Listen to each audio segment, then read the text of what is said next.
Hi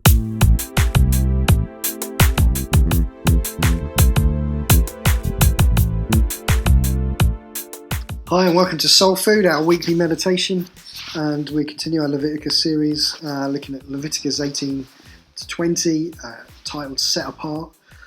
And we were looking at initially this whole idea of the Bible tells us that the just will live by faith, and that without faith it's impossible to please God.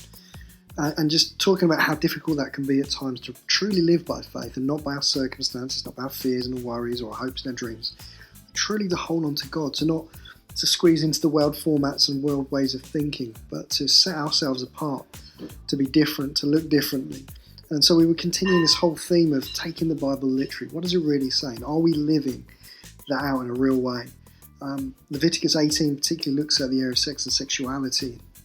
This is an area that's been quite muddied around the church and in different settings and ways of thinking. And so it's important that for us to look at that. Okay, what does the Bible really say, and how do we live in the truth of that, and still love people with all different thoughts and ideas, and still be true to what we believe?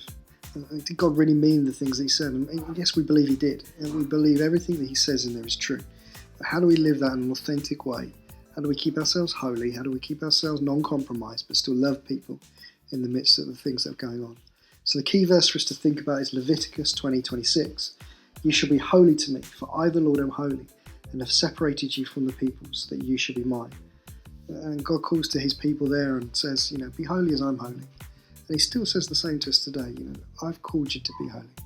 I am the Holy One that enables you to be holy. So what does that mean? What does this word holy mean? What does it mean to love and serve and live for a holy God? And therefore, what does that mean for us to be holy, to be like Him?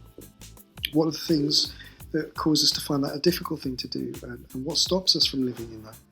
And how can we live in that reality of holiness, maintaining a holy life, maintaining a non-compromised life, taking the Bible at its word and living that out really, while loving the people around us?